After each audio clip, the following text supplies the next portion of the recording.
Alors, les 7 corps subtils. Cette vidéo est importante parce que, en fait, mon but c'est de présenter ces 7 corps subtils de manière assez rapide. J'ai pas vraiment envie de rentrer dans trop de détails parce que j'aimerais juste que chacun puisse avoir des informations clés concernant chaque corps subtil pour savoir quelque part de où est-ce qu'on se place. Vous savez, ça me fait penser à l'échelle de Jacob dans la religion chrétienne, où en fait, cette échelle, chaque barreau représente un plan de l'existence. Et enfin, on pourrait voir les choses comme ça. Et du coup, juste l'idée que la vie puisse se dérouler sur différents plans, et que le plan matériel n'est qu'un seul plan, et que ce n'est pas la totalité de ce qu'on peut expérimenter, déjà c'est quelque chose qui va casser quelques résistances mentales, quelques idées reçues éventuellement, et puis ensuite, ça nous permettra finalement d'organiser après toutes les infos qu'on va avoir en fonction des différents enseignements pour voir comment on peut les intégrer sur ces différents plans. Donc quels sont les plans? 7, c'est le chiffre du ciel. Vous savez, il y a 7 transmutations alchimiques pour les métaux, par exemple, dans l'alchimie. Il y a 7 couleurs de l'arc-en-ciel qui représentent 7 sphères, pareil, à traverser, à dévoiler.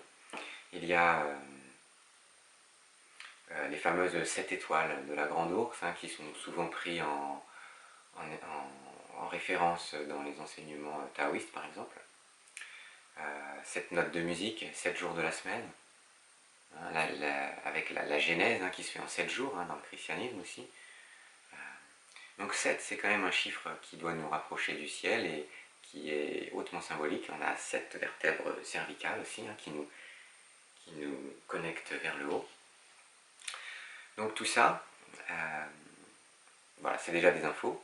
Donc voyons voir ces 7 corps subtils. Le corps physique, pour commencer. Pas grand chose à dire là-dessus, tout le monde a une bonne idée de ce qu'est le corps physique. Aujourd'hui, on est tous des champions en anatomie, on connaît plein de choses sur le corps physique, donc on ne va pas le regarder en détail. Mais si on imagine par exemple que le corps physique est le dernier corps, le corps de la densité la plus basse en fait en termes d'énergie, ça paraît péjoratif comme ça, mais ce serait comme si c'était la fleur de l'arbre. Donc c'est quelque part l'apothéose. Vous voyez, pour un pommier, faire une belle fleur, c'est une belle réalisation quand même. Donc le corps physique, c'est ce qui arrive en bout de chaîne. Mais c'est vraiment important, puisque le corps physique va exprimer tout ce qu'il y aura eu en amont. Donc c'est un outil fantastique, et on dit que le corps physique est un corps de vérité, parce que, vous savez, par exemple, il y a beaucoup de disciplines qui consistent à regarder ce que le corps fait inconsciemment quand on a des petits tics comme ça, ou on regarde vers le bas, ou on se met à se gratter, ou à se frotter la cuisse. Vous savez, les gens qui sont entraînés à observer ça peuvent facilement observer un état plus subtil de quelqu'un et détecter si cette personne est sincère ou dans un certain état d'esprit, voilà, parce que le corps ne ment pas. De la même manière, quand on fait des arts martiaux, on peut penser être très calme, on peut penser être très cool, et puis si quelqu'un nous pousse un peu trop fort, là on peut se découvrir différemment parce que le corps va réagir d'une manière animale en fait, qui, qui va traduire quelque chose de notre intériorité. Donc voilà, le corps physique, même s'il arrive au bout de la chaîne, et que bien sûr on a vite envie de savoir ce qui se passe dans les corps les plus subtils, il faudra toujours quand même revenir à ce corps physique puisque il sera quand même, il est très important. Donc juste au-dessus du corps physique, on a le corps éthérique. Le corps éthérique ou corps vital est un corps qui s'étend à peu près à 5 à 10 cm au-dessus de la peau. Donc on peut le sentir en fait en passant sa main juste au-dessus de la surface de la peau, et il traduit la vitalité, comme son nom l'indique, corps éthérique ou corps vital, il traduit la vitalité. Donc voilà, moi je dis souvent, quand on est crevé, en fait, on dit je suis crevé, en fait ce qui est crevé, ce serait le corps éthérique.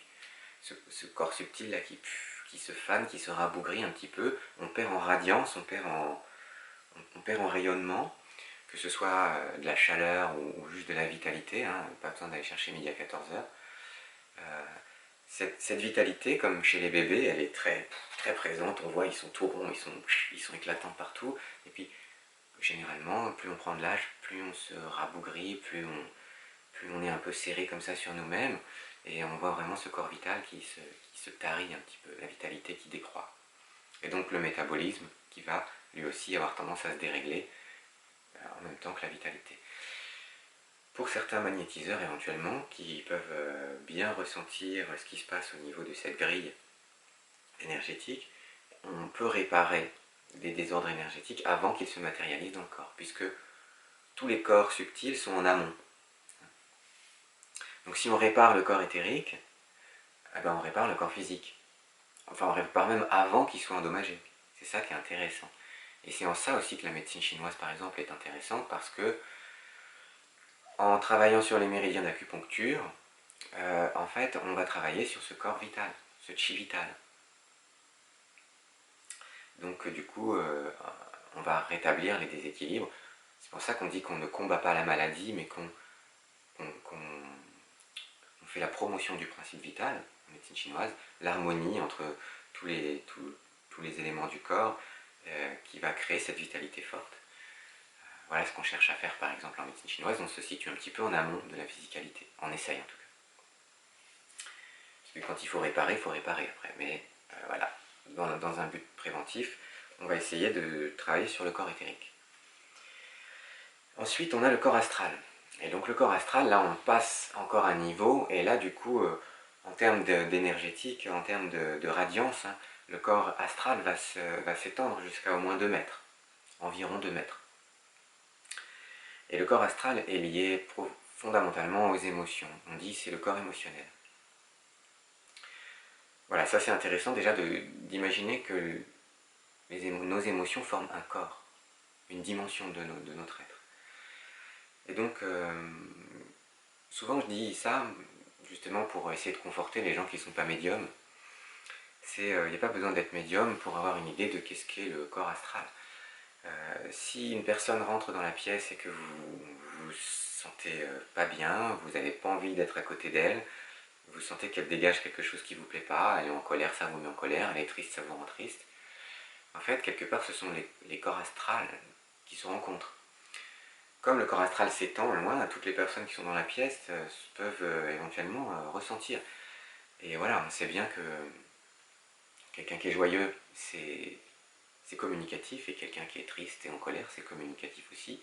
Tout ça, ce sont des jeux qu'on peut considérer comme se faisant au niveau du corps astral. Les émotions nous affectent, les émotions des autres nous affectent, les corps astrales se rencontrent.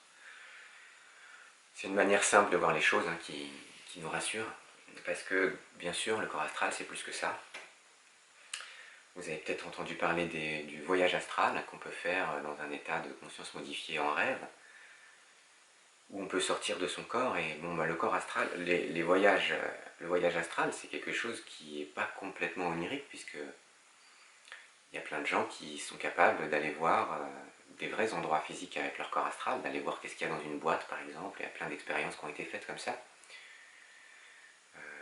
Où avec le corps astral, on est capable de rentrer, de passer à travers les murs, d'aller visiter n'importe quel endroit de la planète, voire de l'univers, avec ce corps de la 4e dimension, hein, comme on dit. Donc là, on passe vraiment une échelle. La notion du temps est modifiée. La notion de temps et d'espace est un peu déformée hein, au niveau du corps astral. Donc en effet, avec le corps astral, on peut voir à travers les objets, on peut voir les choses à des dimensions que le mental aura bien du mal à comprendre. Et les chamans utilisent ce corps astral pour contacter les esprits de la nature, des animaux et tout ça, depuis toujours. Donc là, on est quand même déjà dans une dimension qui dépasse la matière. Et bien sûr, astral, le mot astral vient du fait des couleurs, puisqu'en fait, donc de la lumière en fait, hein. Comme ce qui fait de la lumière pour nous c'est les astres, et qu'avec le corps astral on peut voir des lumières particulières, on a appelé ça le corps astral, parce qu'en fait on commence à voir des teintes de lumière spirituelle à ce niveau-là avec le corps astral, qui sont des couleurs qui sont difficiles à transcrire avec les mots de la matière, puisque en fait c'est des couleurs tellement lumineuses qu'elles n'existent pas dans le monde physique. Et donc d'où la perception des auras et tout ça. Voilà pour le corps astral. Pour nous, basiquement dans la matière, pensons émotion déjà, rien que ça. Corps mental. Bon, corps mental, tout le monde connaît aussi, hein, puisqu'on est beaucoup dans notre tête, on a été éduqué comme ça, hein. On va à l'école, on apprend à servir du mental, on apprend à théoriser, on apprend la logique. Et donc le mental est un corps qu'on utilise énormément. Ce corps mental, en fait, est donc le siège de nos pensées. Et ce qui est intéressant, c'est d'avoir à l'esprit que ces pensées du corps mental, leur but, c'est d'interagir avec le monde matériel. Puisque sur le schéma que je vous présente ici, vous voyez qu'on a le corps physique, corps éthérique, corps astral, corps mental, et le corps mental et tout ça en fait sont dans un grand rectangle. Et en fait, ce grand rectangle en fait, il symbolise le monde dans la dualité et dans la matière. Et donc, lorsque l'esprit veut avoir une expérience dans la matière, l'esprit ou l'âme se revêt d'un corps mental, puis d'un corps astral, puis d'un corps éthérique et d'un corps physique. D'accord ? Comme des manteaux. Donc l'âme met son corps mental, par-dessus elle met son corps astral, par-dessus elle met son corps éthérique, et hop, un corps physique. Et là, hop, c'est parti, on joue dans la matière, on a des expériences dans la densité physique. Et donc le corps mental n'a d'utilité que dans le monde physique. C'est pour ça que celui qui voudra avoir une expérience spirituelle, il doit quitter son corps mental pour essayer d'expérimenter ce qu'il y a au-dessus, là, dans ce triangle. Et donc le corps mental, à un moment donné, même s'il est au sommet de ce rectangle-là, si on reste dedans, on ne pourra jamais aller plus haut. Voilà, d'où l'intérêt de dépasser l'intelligence et de dépasser le corps mental. Pour pouvoir dépasser le corps mental, il faut savoir qu'il y a autre chose. Parce que sinon, arrêter de penser, ça signifie arrêter d'être, pour la plupart d'entre nous. Donc en fait, on va pas. C'est comme si on se demandait de se tirer une balle dans la tête. On ne peut pas le faire. Puisqu'en fait, arrêter le corps mental, si ça signifie mourir, si ça signifie arrêter d'être qui je pense être, ben on ne va pas le faire. Donc l'idée c'est d'accepter, c'est pour ça que je présente cette vidéo, d'accepter qu'il y a quelque chose au-dessus, qui va donner plus de sens à notre vie que la tête pourra nous en donner. Puisqu'en effet, le corps mental est associé à la matière grise, au cerveau, et donc c'est la tête. Et vous savez, dans l'allégorie de la calèche, on imagine être une calèche, donc la calèche c'est le corps physique, les chevaux qui tiennent la calèche c'est le corps astral, et le cocher qui maintient les chevaux c'est le corps mental.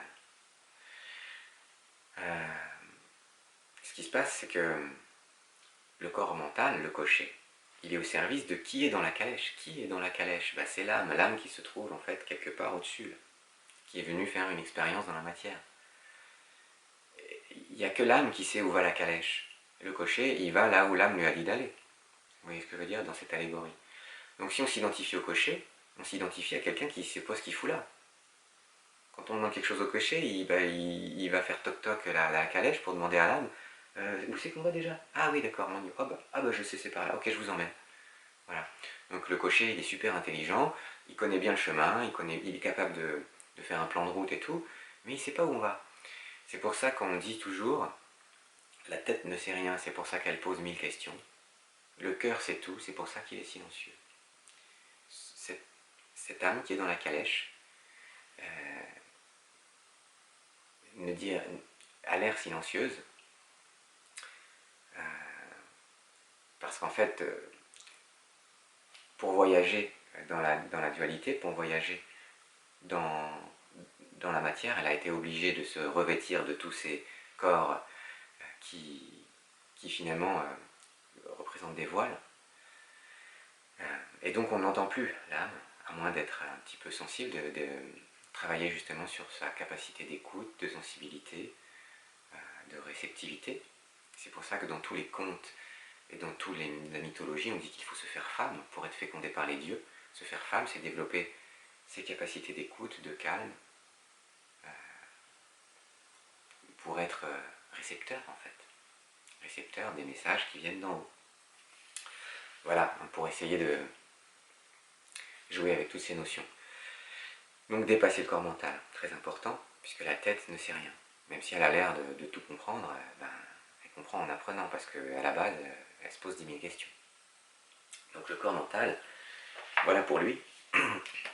Donc ça y est, on arrive dans le triangle. Ah, dans le triangle, enfin, on quitte la personnalité pour entrer dans l'individu. Donc, le corps causal. Avec le corps causal, nous entrons dans la dimension supérieure de l'être. Donc cette dimension nous est généralement complètement étrangère. C'est un mystère à dévoiler. À ce niveau, nous sommes en connexion à l'âme. Le corps causal contient de l'information concernant les différentes incarnations de l'âme. Il est donc en lien avec la notion de karma. Voilà, donc là on arrive, forcément on va parler de karma, donc on se dit, ah tiens c'est bouddhiste,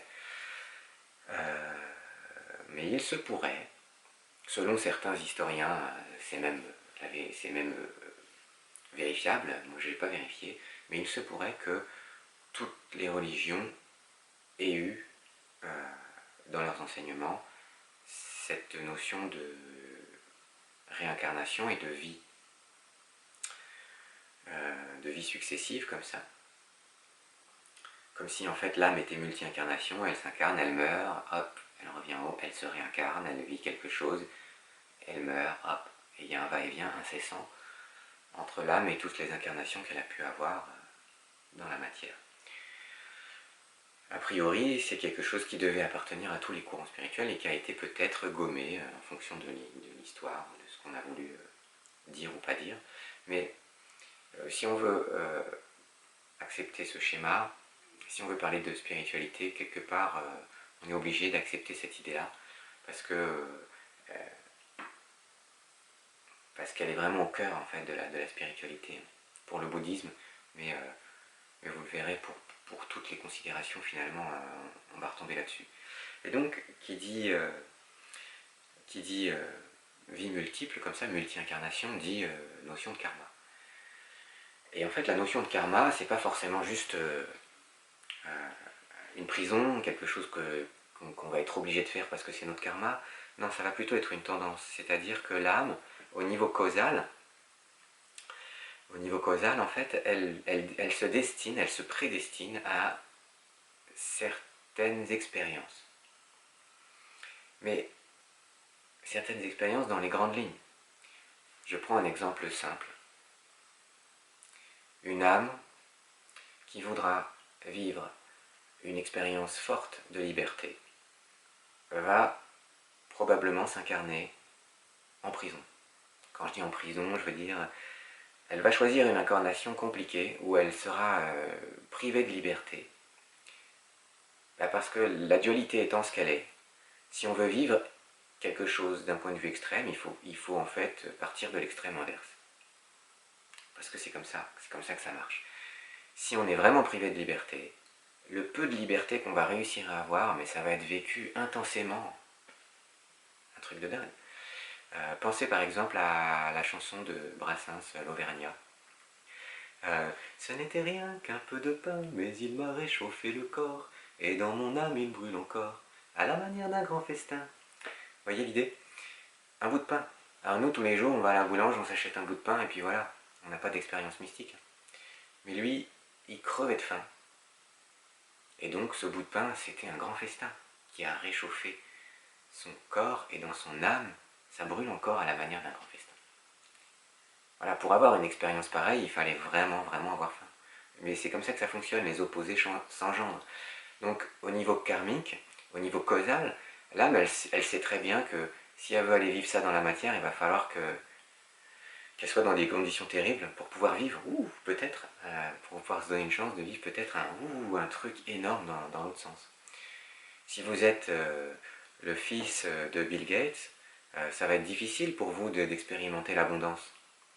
Parce qu'en fait, vous aurez toujours eu tout ce dont vous pouviez rêver avant même de l'avoir réclamé, puisque vous avez vécu dans l'abondance. Quand on vit dans l'abondance, on ne ressent pas l'abondance.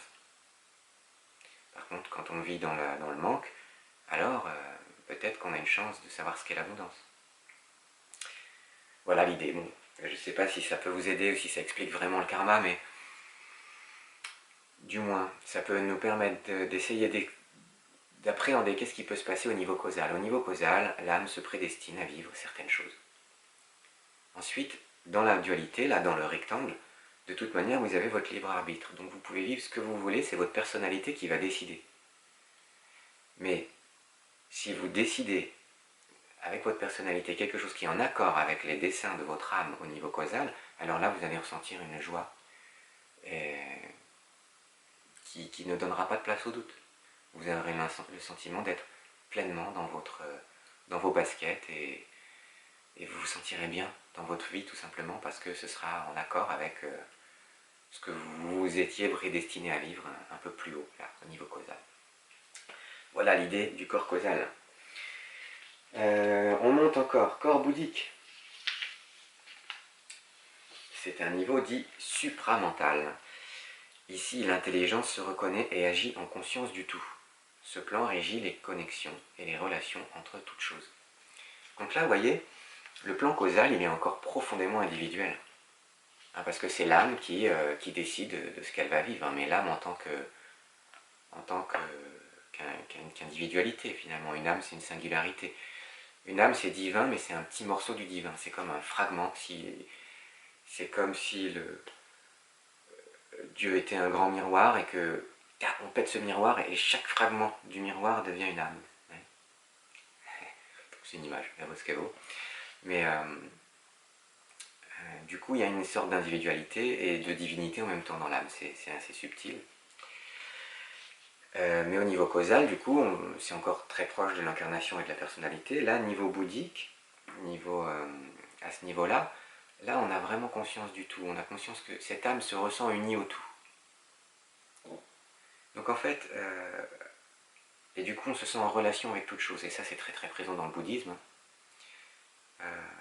On cultive un petit peu cet état, parce que cet état, c'est celui qui va nous permettre d'atteindre ce niveau, ce corps, ce plan bouddhique, où en fait, il est dit que sur ce plan-là, on va pouvoir contacter les maîtres spirituels et des énergies, je sais pas, dans le christianisme, on pourrait dire angéliques, des anges, des archanges, je ne sais quoi, qui vont nous donner des enseignements.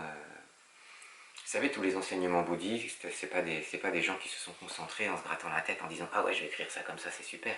Non, non, c'est des gens qui se sont mis dans un état profond de méditation, qui ont gravi les échelons, là, tac, tac, tac, qui ont calmé le corps mental, calmé le corps émotionnel, pour libérer le canal de la conscience vers le corps causal et le corps bouddhique. Et là, ils ont contacté les maîtres de sagesse qui leur ont dicté, en fait, tous ces manuscrits en sanskrit qu'on a, qui sont la base des enseignements bouddhistes, et qui ont été dictés en méditation par les maîtres de sagesse qu'on rencontre sur des plans d'existence différents, des plans d'unité.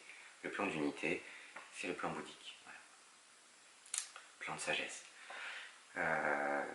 Ensuite, tac, dernier plan, le 7e, dernier pour nous en tout cas, corps atmique, corps christique, corps divin. On peut lui donner plusieurs noms. Bon, bah, divin, voilà, on va dire un divin, comme ça c'est un petit peu passe-partout. Là, ce corps est la plus haute réalisation de l'âme humaine qui rejoint complètement le divin. Donc là, c'est vraiment, il n'y a plus de différence. Il n'y a plus d'âme en fait, quelque part. L'âme est confondue, elle est complètement confondue avec le divin, donc c'est l'éveil spirituel total. C'est à ce niveau que la conscience expérimente profondément sa connexion à la totalité, l'âme se reconnaît comme un fragment de l'unité. Cette expérience est associée à un sentiment d'amour et de compassion englobant la totalité de la création. Oui, voilà, parce que le divin, on peut l'appeler le tout amour, c'est pareil. Et ça, c'est dit partout.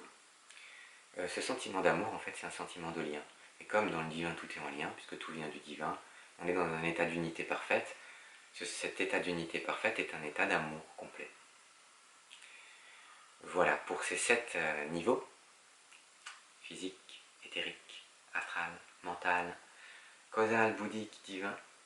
J'espère que ça aura pu vous éclairer un petit peu. Du comme ça, maintenant, dans les prochaines vidéos, quand je parlerai, je remontrerai ce schéma et il nous aidera à voir où on est, d'où on se place, de quoi on parle. Voilà.